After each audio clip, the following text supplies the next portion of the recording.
Well, good afternoon, listeners. Thank you for listening to Lament to Folk podcast. I'm your host, Danielle Richardson, and today I'm speaking with a political analyst from The Economist called Tim Judah. And I came across him as I was researching journalists and war correspondents and writers, and his name came up. And I was reading just a bit of his biography, and he's been in so many different countries around the world and has reported on several different conflicts. In fact, I have some of the names of his publications for those of you who are interested in history and things like that. He's written The Serbs, History, Myth, and the Destruction of Yugoslavia, and that was in 2000, so that was a bit ago. He's also written In Wartime Stories from Ukraine. That's his most recent book, December of 2015. And he's actually in Ukraine right now as we're talking. Um, but he's reported from places like Armenia and Iraq and Iran, the Ukraine, Georgia, just all over. And I was fascinated because, I mean, most of those places I've never been to. But also, I just think he must have a very interesting experience, living his life and reporting from these places and seeing different cultures and immersing himself in those. And also being a political analyst, so looking at it from a different angle than I typically would. So I wanted to have him on the podcast. So, Tim, thank you so much for coming on. Thank you for having me. So, Tim, just to kind of start out, um, what gave you the desire to be a journalist and to specifically analyze conflicts in different countries? Well, I think the first thing I would say was that you introduced me as a political analyst, but I don't think I'm a political analyst. I'm just a journalist. I mean, I don't think of myself as a political analyst, but as I think of myself as a reporter, as a journalist. The question is like, why? How did I come to do this, and why did I start to do this? I mean, I just thought when I was at school, I always knew I wanted to be a journalist, and I was interested in history, and I like the idea of journalism as they say, the first draft of history, and so that's what I planned to do, and that's basically what I did. My father had a business and in a shipping business, and he wanted me to take that over, but I didn't want to do that. I didn't want to work in an office, and I didn't want to do the same thing every day. And journalism and this type of journalism especially provided all the opportunities for me to do that. So that's why I began this career, and that's why I'm still doing it. And obviously, I like it because otherwise I wouldn't still be doing it. Yeah. You've been doing it for how many years now? Well, God, like 35 years. So, my first, I went to in the 80s, I came to do a master's in the US. Then I went back to London and I had my first couple of jobs at the BBC. And then when there were the revolutions in Eastern Europe, at the time of the fall of the Berlin Wall, that gave me my kind of break, so to speak. So in 1990, the beginning of 1990, I went for the Times of London and the Economist to Romania, and I reported from there for a year. It was in the sort of aftermath of the revolution. That was my sort of big opportunity or big break. Do you, was there a particular country in the 35 years you've been doing this that maybe you have a particular affinity for? Like just being there, you really connected with the people or the culture, or there was just something about the country that you really liked? I mean, I don't know if I would put it like that, but I basically spent a lot of my career, in the former Yugoslavia or the countries of the former Yugoslavia, because from 1990, I spent about a year in Romania, and then the wars began in what is now the former Yugoslavia. So I went to cover all of those, and then I stayed. That was in 1991, and then I stayed there living in Belgrade till 1995. But then for a long, long time after that, I kept going back to because people sent me. I worked for The Economist. I said they sent me. Other people sent me. So I spent a lot of time in the Balkans, and obviously that's an area I do have an affinity for. Clearly, in the last few years, though, first of all, not much has happened, sort of news-wise, that's really of interest to anybody outside of the region. And we've had, especially since February of 22, we've had the kind of war here in Ukraine. And I had already started to come to Ukraine in 2013, so before the revolution. So but kind of just in time, so to speak. So I Yeah. began to from 2013, and then I covered the revolution 2014 and the beginning of the conflict 2014-15. Then there was a kind of lull, and then until 3 years ago when I came back. Actually, I came back about 3 weeks, 3 weeks, 3.5 weeks before the Russians began their full-scale invasion of the country. And since then I've spent, a lot of time. I'm not living here, but I mean, for example, like, I left London on March the 31st. So I spent 5 weeks here. Then I went up to do other things. And then the Economist asked me to come back. So I've just spent another month here. So in the Okay. last 4 months, I've spent more than 2 months here. So I'm spending a lot of time here. So I think of a journalist who's covering conflict. I mean, and this is to show my ignorance. I always think of them like close to the battlefield, taking pictures, going, up to people and going, what's going on here and all of these things, and kind of being in the middle of it all. But as a journalist yourself and you're covering conflicts, what does that look like? Do you actually get very close to any sort of warfare, or is it more of your observing from a distance how things are going and interviewing civilians, or how does that work for you as a war correspondent in a sense? The most interesting, the best way to answer that is to say, well, first of all, yes, you have to get as close as possible. I mean, within limits. I'm not a photographer. Photographers traditionally have to get a bit closer, but I mean, yes. Having said that, what is incredible is the speed of change here in Ukraine in the last 3 years. Technology has absolutely transformed the battlefield in a completely fundamental way. So, whereas before you would need to go and find the commanders who were pretty close to the front line, that that's really changed completely because now this has happened in the last two years. Um, Let me kind of backtrack a bit. Like summer of 2023, the Ukrainians were trying to kind of said they were going to launch a big offensive to push the Russians back, which then failed. But at that point, it was very difficult to get permission. You can't just like drive out to a front line. You need permissions and accreditations and paperwork, etc. But I mean, I had all of that, but you still need permissions. And at that point in the summer of 23, it was really difficult to get permissions to go to what they call the zero line. That's sort of first front line. And it was frustrating. 6 months later, by that winter, everything had begun to change because the commanders, the people that you really needed to speak to, were no longer there. And increasingly, that's the case. The commanders are not this front line. They're like 5, 10, 20 kilometers behind in bunkers underground with a team with 10 big screens in front of them, each screen divided into 20 with live feed surveillance Wow. of the surveillance drones in front of 10, 20 laptops, iPads. Those are the people that know, those are the people that give the orders, and they're the very, very first front line. So drones have completely revolutionized and changed absolutely everything. And now, so I went to see a commander that I'd seen like 18 months ago, January of last year. And then he said he's now in a different place and with his unit, exactly in a place, with all the screens and his team, you know.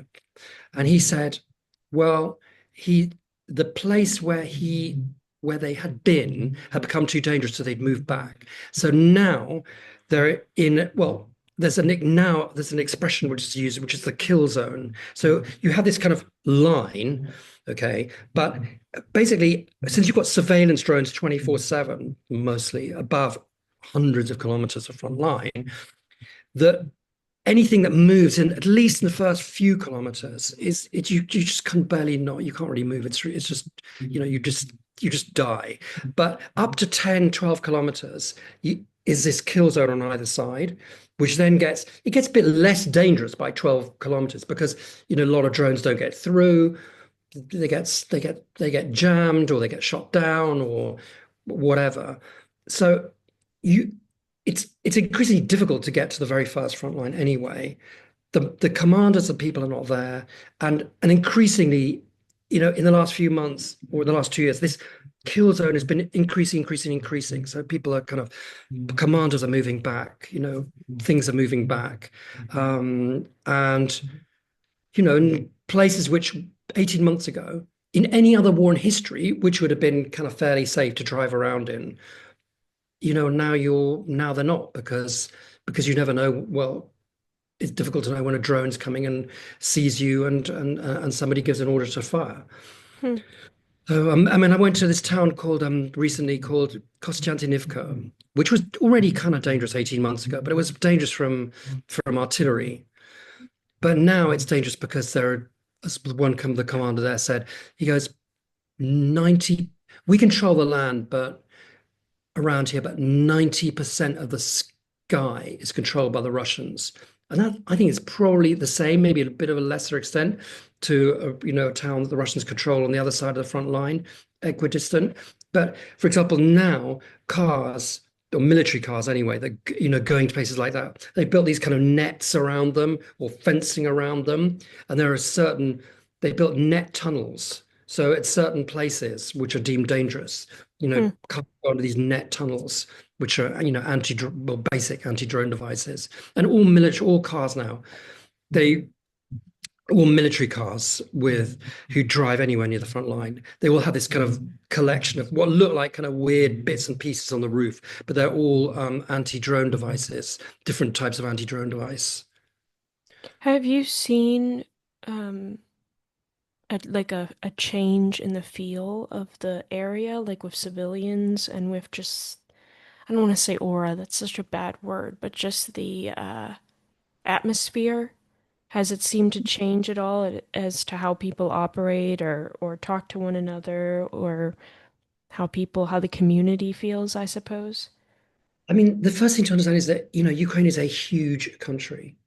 Yeah. So, unlike, for example, in the 90s, the Bosnian War, everywhere was affected by the war, but because it's so small, Kosovo is tiny, it's a kind of tiny, but Ukraine is just huge. So, you could be in two-thirds of the country and more or less, I don't want to exaggerate, but you could more or less, if you just parachuted in, you'd know where you were. You wouldn't know there was a war. I mean, it's just simple as that. I'm in Odessa now.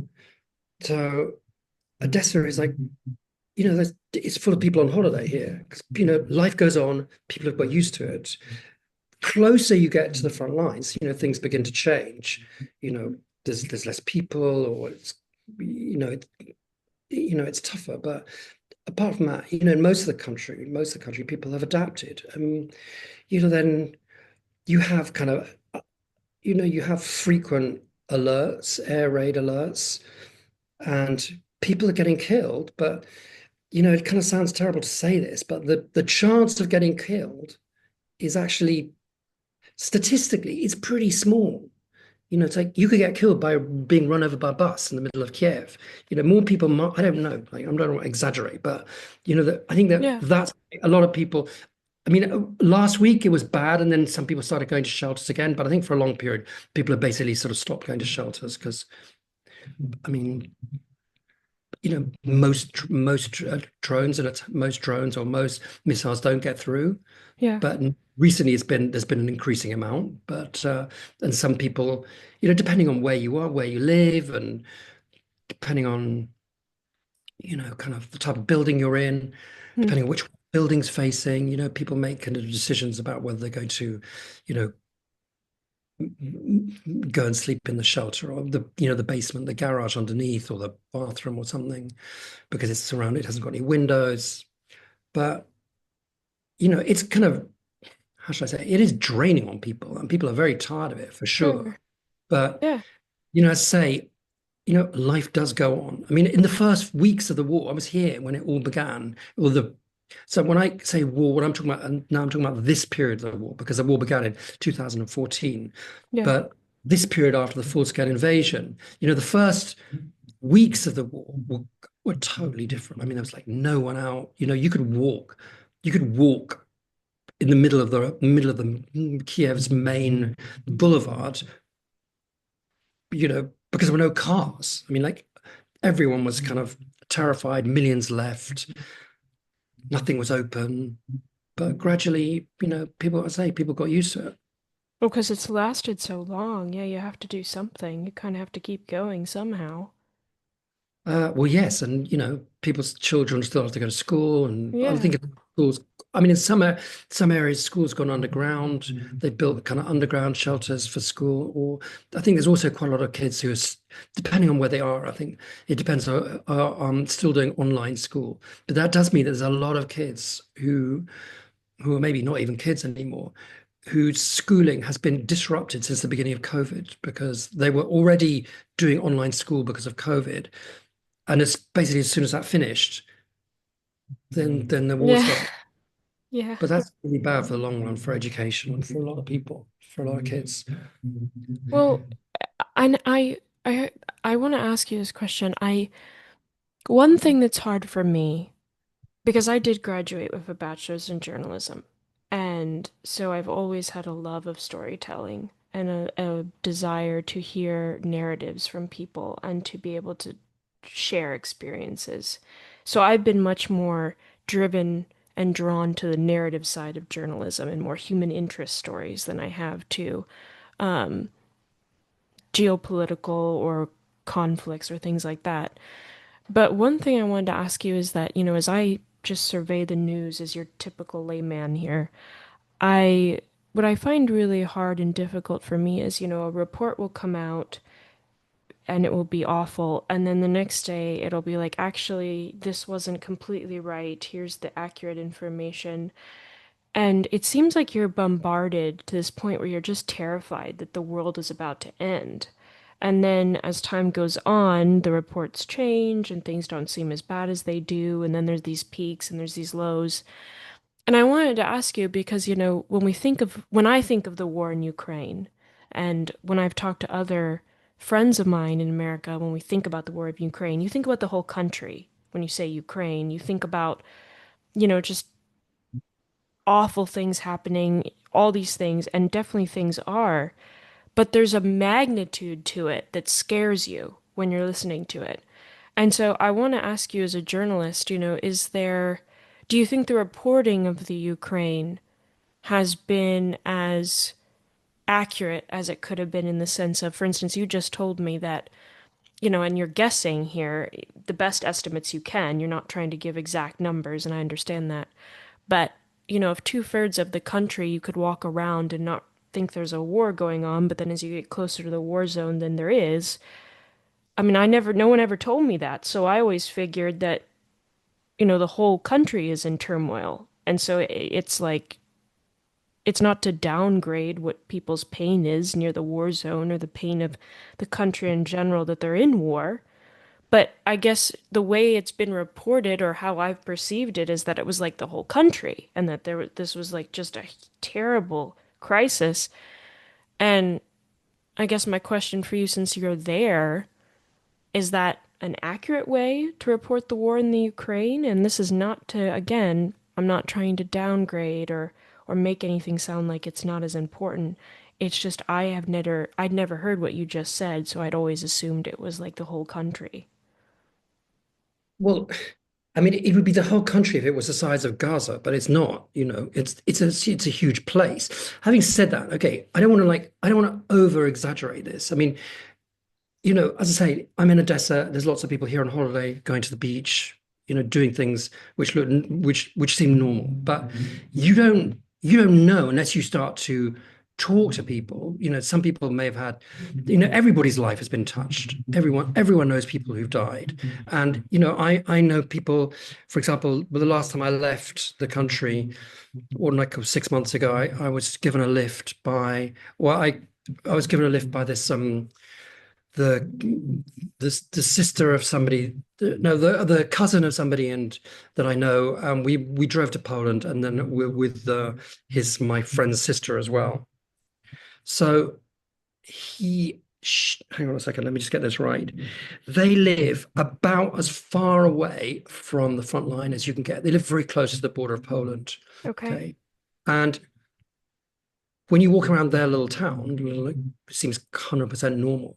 But for example, the cousin, her husband and her son are both serving on the front, first of all. So she every day must be in dread to, that she's going to get a phone call saying something's happened to them.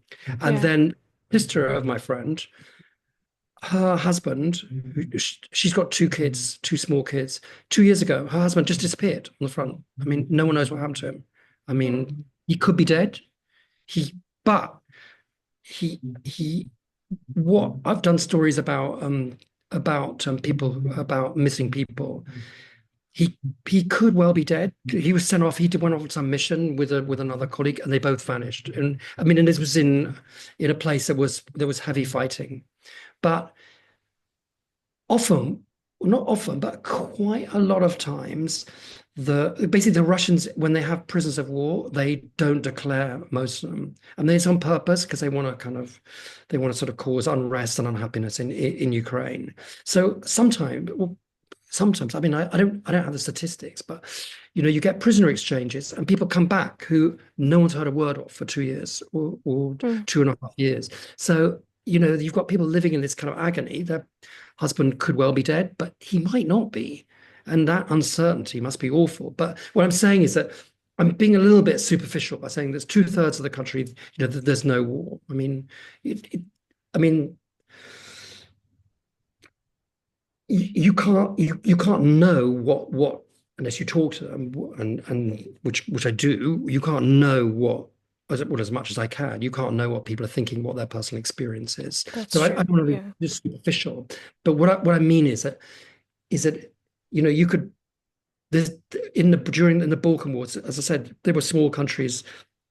In Bosnia, everywhere was touched. In Kosovo, everywhere was touched. In Gaza today, everywhere was touched. But Ukraine's not like that. It's such a huge country Yeah. that it's like, yeah, they get alert. Everyone gets air alerts, and there are places where not a single missile has hit. Like I like going to Uzhgorod, which is the capital of an area called Transcarpathia in the west, Yeah. um, Hungarian border, and but like nothing's ever happened there. Like they have one they had one hit right at the beginning of the war, I think. And but apart from that, Uzhgorod, I think it until recently anyway, it doesn't even have a curfew. Everywhere else has got a curfew. They don't even Yeah. have a curfew. Chernivtsi, which is on the Romanian border, um, recently had its first either missile or drone attack. I think one or two people were killed. Was the first time in 2 or 3 years since the beginning of this part of the invasion. Yeah. But then you've got, as I say, you go to Kharkiv, and they get attacks every day. There are ruins in the center of town. I mean, other bits of it are fine, but Yeah. the block that was hit, and then next door people are still living in their block. So, Yeah. or administrative buildings have been hit. But, so it varies a lot. There's a huge variation, gradations. So in that Yeah. sense. I think one thing, that's obviously we're inundated right now with a lot of things going on. Gaza, of course, being center stage for a lot of things. And then we have the Ukraine, um, and all these different deals and treaties that are attempted to be made. And so all these different things going on, and, rise of AI and all these things. And I think for me personally, it causes a lot of fear and angst. And so sometimes I find myself having to pause, and kind of go, okay, I've read this. I need to kind of come back to my sphere of the world for a second because this is where I am. But and this is my perception, so please tell me, from your experience, you've obviously been doing this way longer and this is your job.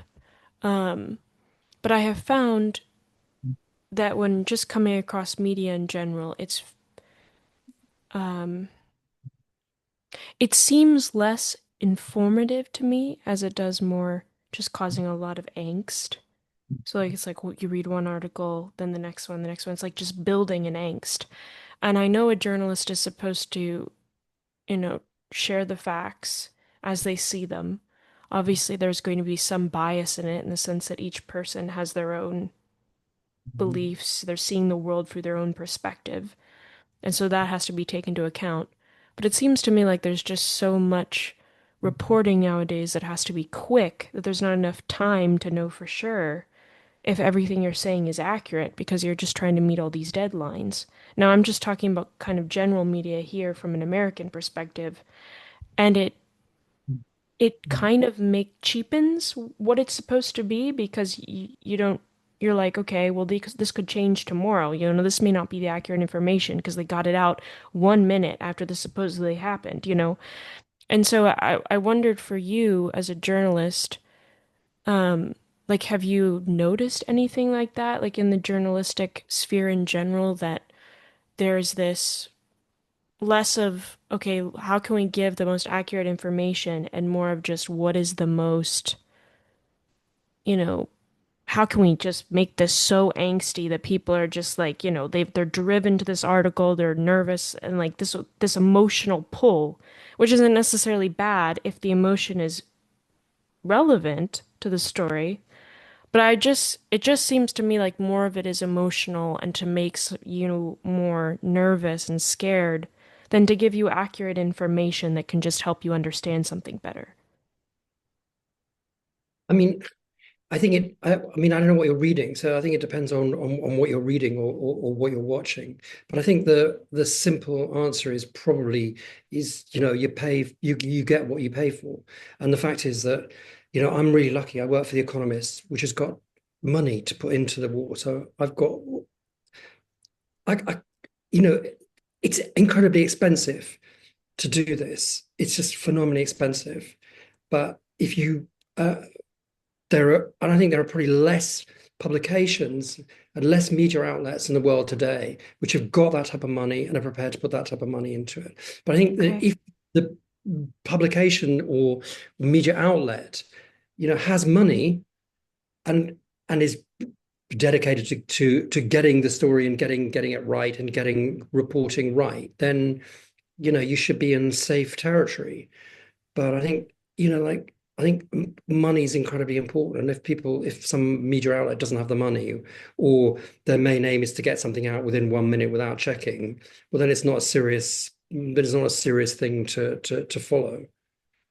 That's true, but I feel like with social media, it can enhance this much faster. Like with a newspaper in the past, you did have to wait a day, or you had to wait until it could be printed and Yeah. checked.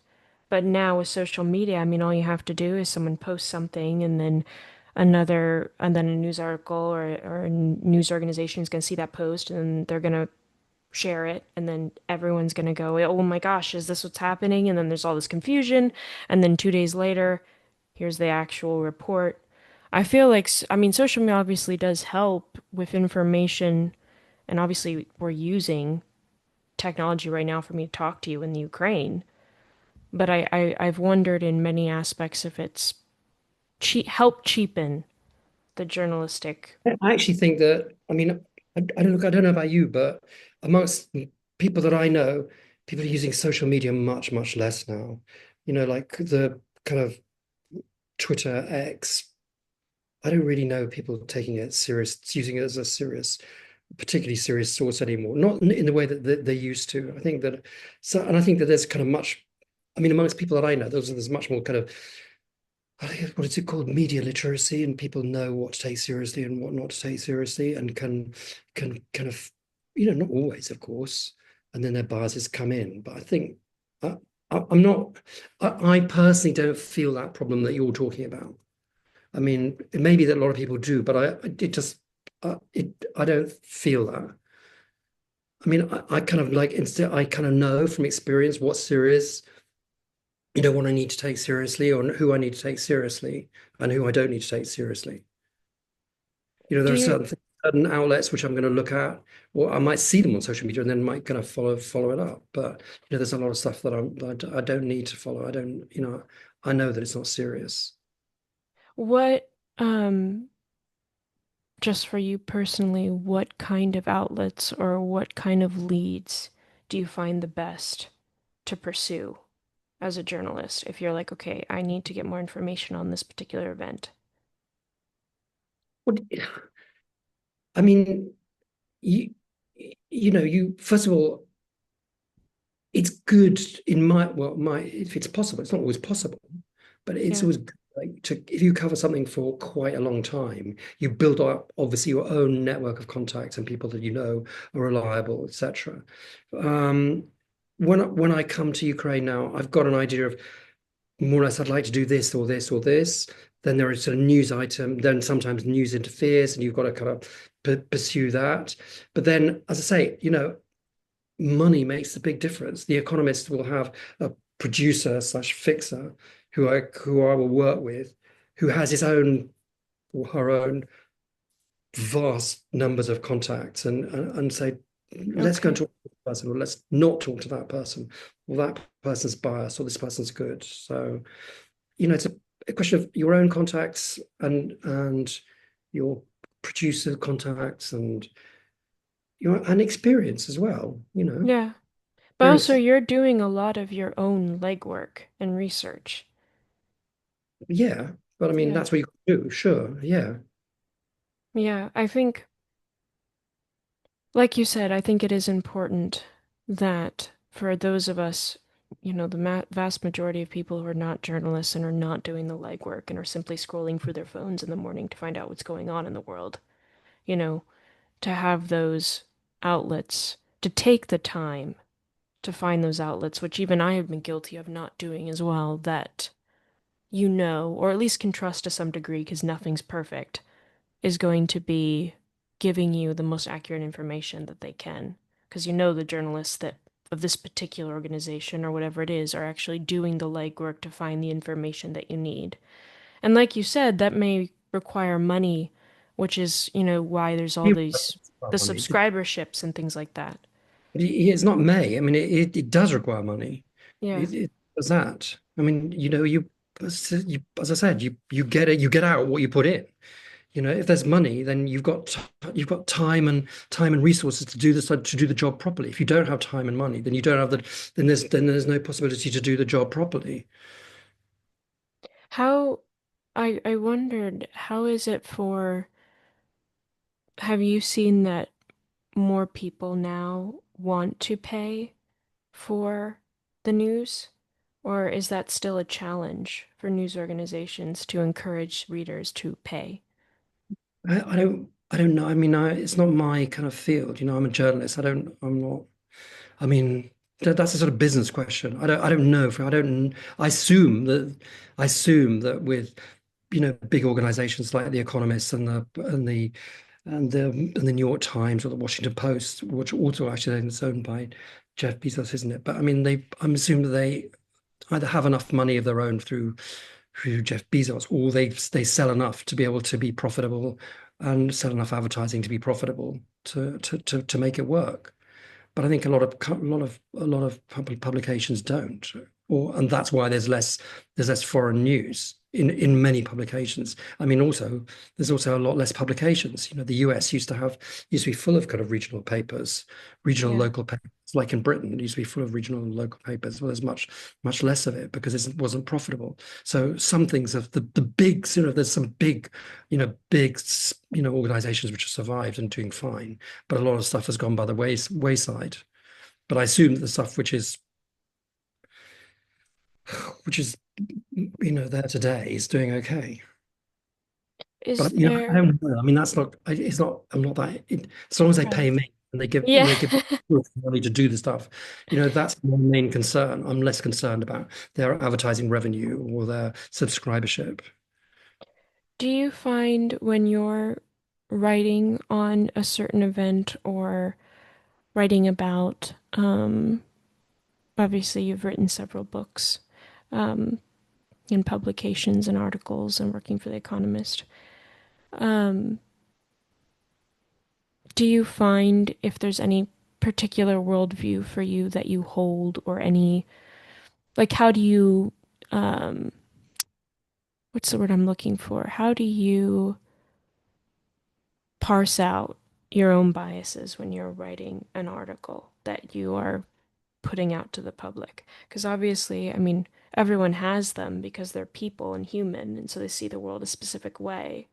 Is there a process you go through with that, or do you just embrace the fact that, I am seeing this through this perspective and I'm going to write it thus? You know what I mean? It's kind of hard to answer in the sense that it's not something I ever think about. I just like, just this is the way that I've done it, and that's why I've always done it. And I know what I'm supposed to do, and I know what I'm not. If I think that there's certain things that I'm going to get, there are certain things I might not want to do because I don't want to get emotionally involved or whatever. Then I don't do it. I think you've got to have some. Well, you could be an activist journalist. There are people who want to be activist journalists and to do stuff because they believe in a cause or whatever. And that's Right. fine. That's not me. It's not what I want to do. I kind of give you a slight example of this. Like last week, there were these demonstrations in Kiev because the President Zelensky had tried to curtail the power of basically the main National Anti-Corruption Bureau, and then there were kind of demonstrations, and then I was a Ukrainian journalist I know, and she said, let's meet and we'll go. And then she was saying, oh, like everyone's getting these pieces of cardboard, like from cardboard boxes and writing stuff on it. And she said, let's go and get some cardboard and write a slogan on it. I said, but I can't do that. And she said, what are you talking about? I said, well, I'm a journalist. I'm not really supposed to be kind of parading around with a kind Yeah. of banner with saying downward Zelensky, all this, that, whatever. And she was just completely shocked. And she said it never occurred to her. I said, well, like, I, I might agree with it. It doesn't matter. It doesn't. I might agree or disagree, but it's not my job to. Well, I shouldn't be walking around in public, kind of, with that sort of, showing that bias. So, somebody might take a picture of me, and then, that would be really bad. That would be really bad, wouldn't it? Because if someone Right. takes says Tim Sure. Jr. doing this or that, it would be bad, but that's just sort of instinctive. But she was completely shocked. She just thought that was kind of stupid, and like I don't know. But it's just obviously a different way of thinking about journalism. But I mean, perhaps maybe she thinks of herself journalist but slash activist, and I don't. Sure. Well, yeah, because you said she's a Ukrainian journalist, so maybe it's a little closer to Yeah, I home. mean, you could be there could be other, it doesn't. She doesn't have. It could be somebody else from another Right. national. It doesn't matter. But it's just that I'm not an activist journalist, and I don't want to be an activist journalist. I just want to do what I'm doing. Is it hard for you never to get emotionally involved? Because I'm thinking if you're seeing all this conflict and people in pain and suffering, and you just mentioned those two people you talked to, and that one person whose husband's been missing for 2 years, I mean, that's just frightful to think about her experience. Is it hard to not? You must get sucked in at some point along the way, Well, and then, I think there's a very simple answer to that. Is that yes, of course you can have human sympathy, just like anybody. But I think that it's like if you if you were a surgeon or a doctor, for example, let's say a cancer doctor dealing with people with very serious cancers, it's like or whatever, it doesn't matter.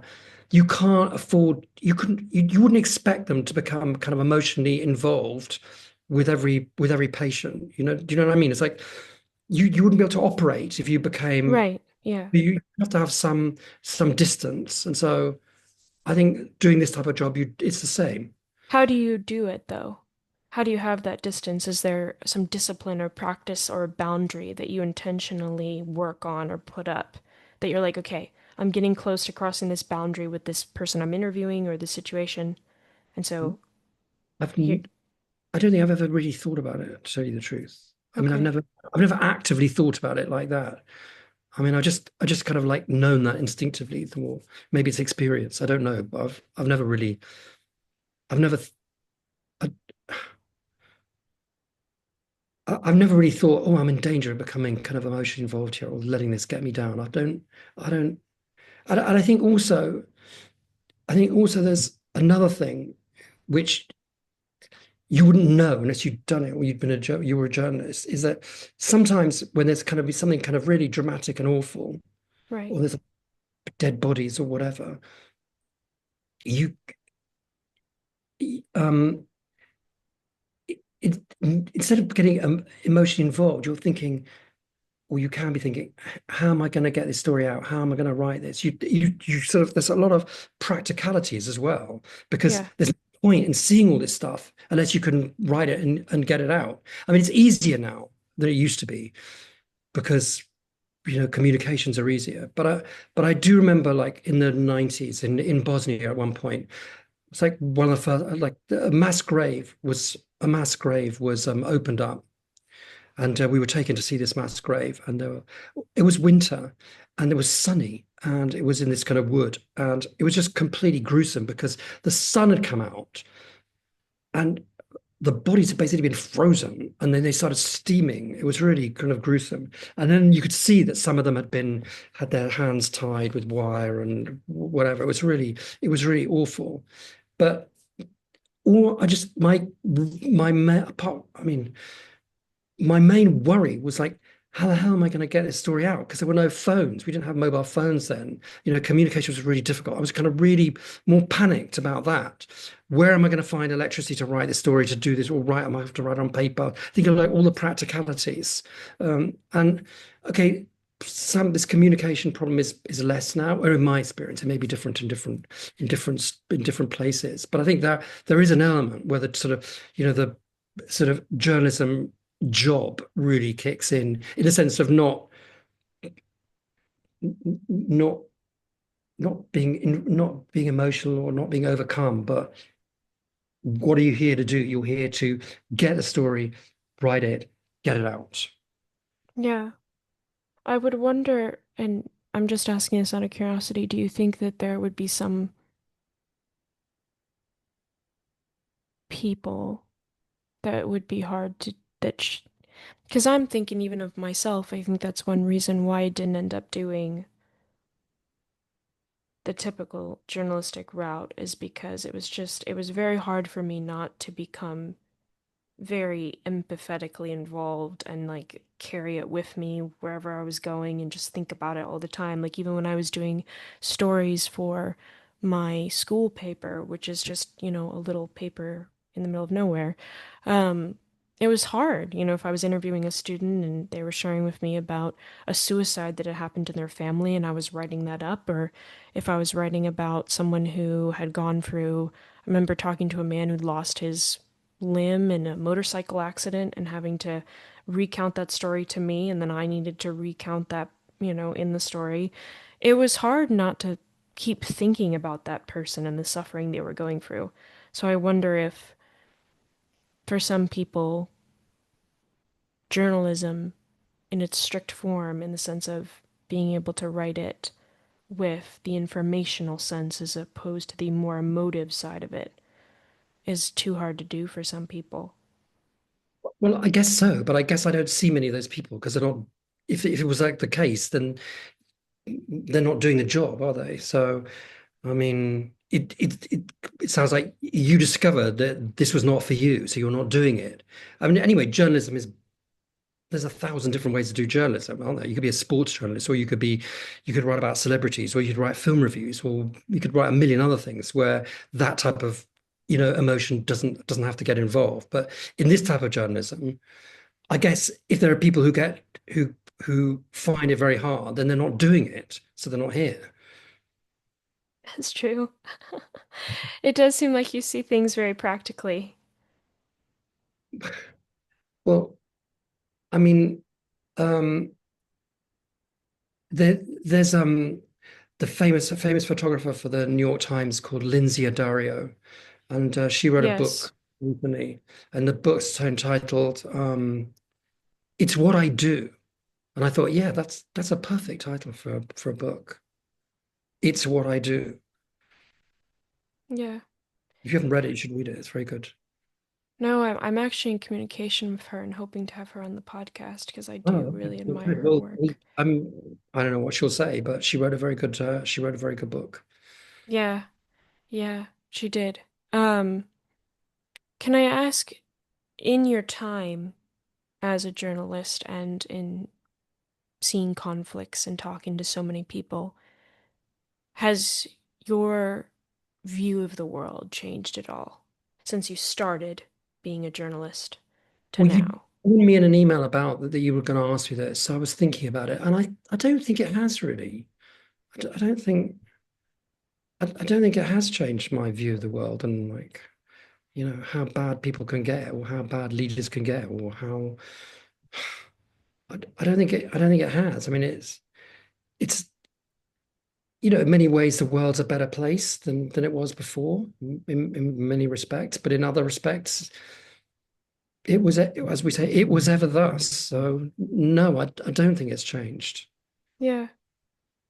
So it does seem like, can I ask if for you journalism and your personal life ever intersect, or for you is it very different? Here's my personal, here's my journalism.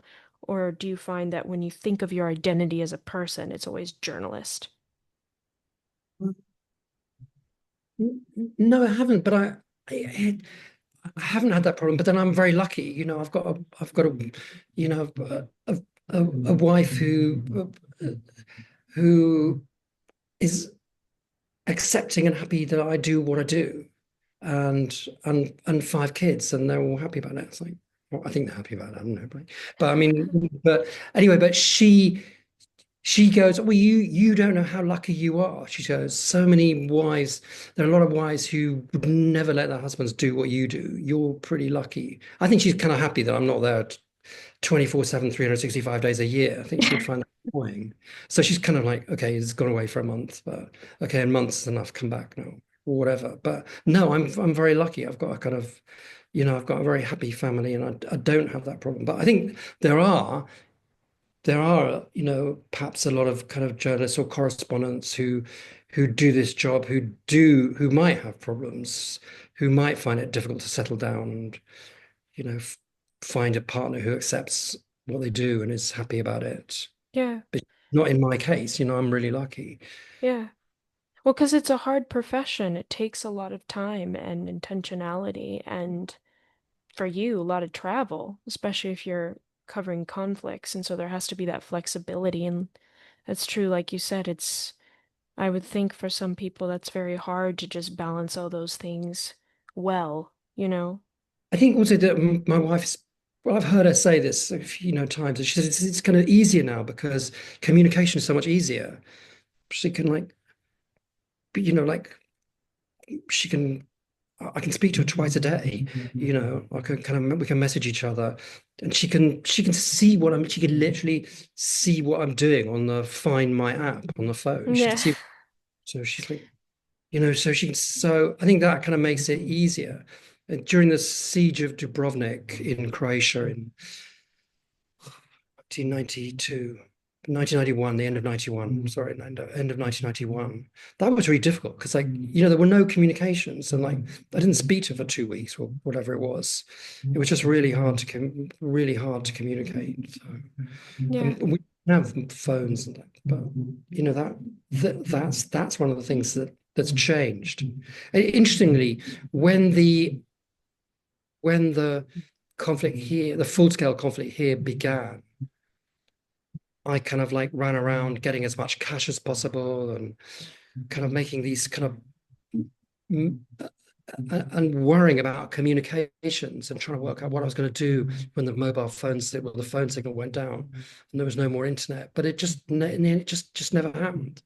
Like I literally, even in the worst days, in the beginning of the full-scale invasion, but ever since, and I never use cash because like everything is so digitized here. You just pay with your phone for everything, and all that communications and modern technology has not gone down. If all that Right. stuff goes, it's a different story. And in wars past, those were practical considerations, Yeah. communications, but thus far they haven't been. At the beginning of the war, I've got it somewhere here. The Economist gave me a satellite phone. Like I've just never used it. Wow. I mean, I've never Well, used it. Tim, I want to be respectful of your time, so just ask one more question. What do you love most about being a journalist? I mean, I like doing what I've always wanted to do, which was to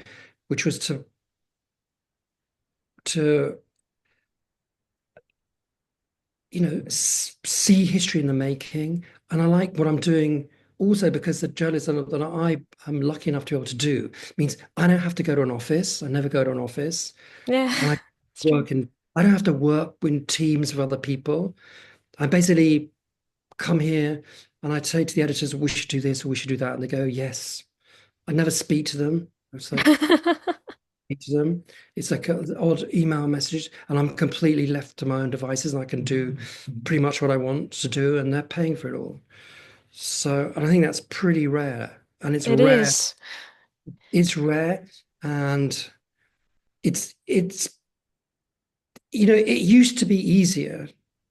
Um, it used to be easier, and also it used to be much easier to be a freelance in situations like this, but it's kind of much more difficult now because I think the war in Syria changed a lot.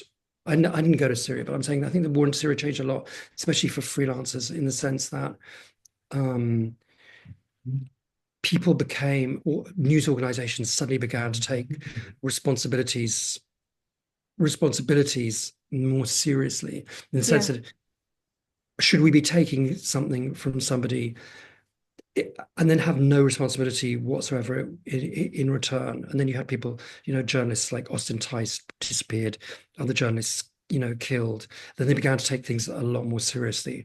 So, for example, I wouldn't, some, sometimes journalists ask me, or freelance say, well, should I come? Could I come? I say, well, don't come without insurance. And insurance is expensive, and there's different levels of journalism. But if you work for you know, a, a rich publication like The Economist, you'll get full insurance, and that's kind of really important. It's like it's not only if you get injured, it's like I'm telling you, I said I'm in Odessa. I could go out after this discussion, and I could get knocked over by a bus. Then what would happen without insurance? You'd be in a mess. And your holiday insurance, worldwide holiday insurance, is not going to cover a war zone, and the whole of Ukraine will be considered that. Because the State Department undoubtedly, and certainly the British Foreign Office, they will say clearly on their websites, do not go to Ukraine unless you have reason to do so, or do not go to this. But the point I'm trying to make is that if it's on that, if they say that, then certainly in the British case, probably in American and other countries as well, but I don't know. Certainly in the British case, that automatically means that your kind of normal travel insurance, it won't cover you. And I think a lot of people don't realize that. They think, oh, like I've got worldwide travel insurance, like it's fine, but it's not. So insurance is really, really, really important. But I mean, yeah, going back to your question, I'm just really lucky, and that I can do what I want to do, and I don't have people on my back, and I don't have to work with other people, and I don't have to work in a team, and I've got the resources behind me to do it. Yeah, Otherwise, I've and just you have the resources also to write a really good story because you're I mean, it's not supported only and sorry, I just want to make a point here. It's like this. I work for less publications than I'm not. I do have a kind of formal relationship with The Economist, but I'm not on the staff of The Economist. So it it's a little bit complicated and unusual, but it means that I can do stuff for other people. But I don't now because the amount they pay is so bad. I really don't do that much for very many people. But I have got a long-standing relationship with the New York Review of Books. So yeah, but what I do for them is different from what I would do for The Economist. So The Economist, I'll do an 800-word story. Let's say today I've written a story about um, the the war at sea. Some of the Black Sea, or I've written a story which I think should come out this week about women in the military. So they're quite specific kind of stories, right. not particularly newsy, but they're quite specific one. But with the New York Review of Books, you get kind of, it's one of the few places left which have got the money, and you can write 4,000 word kind of reportage piece. That's what I Hmm. really like. Wow. So I, I'm lucky to be able to do that. so you would call yourself more maybe an independent journalist that's contracted with The Economist. Well, I, I mean, it. I don't know what sort of term I would use. It's just that I'm just quite an unusual case. I mean, it's just that it's not very common. So I mean, So I've got maybe a just Tim Judah position, unique to you. it's just something which developed over the years, you know. So I mean, I do a lot, you know, I do a lot for them, but I'm not strict. I'm not on the staff of the Economist. So, but I do a Right. lot for, and I do have a kind of formal relationship as well. Yeah. But it's just really unusual, I have to say. It's just the way things developed. That's really cool And also too. they like there is a correspondent here in Ukraine, but he has to go away every 2.5 months. He goes away for a month or something. And there are not many other people on The Economist who there are other people who maybe like to come, but they don't want to come for a month or 5 weeks. But I'm kind of happy to do it. So Yeah. that's why I'm here a lot. Well, Tim, I have to say this conversation was so enlightening for me because, I know very little about what it's like to be a professional journalist and getting to see what you do and also seeing your view of writing stories and the experiences you've had. And I mean, I've found it very interesting. And so I'm really grateful that you took the time to talk with me. So thank you. This was a really good Thank you for asking me. discussion. Yeah, it was great. Thank you very much for asking me. Yeah, I hope it wasn't too intimidating. No, it wasn't. I thought it would be intimidating, but it wasn't. Okay. Okay, good. I'll put a little gold star for me. All right, Tim. Well, thank you so much, and please stay safe in the Ukraine for as long as you're there. Thank you very much. Great. All Well, right. good luck. Thank you. Bye. Bye.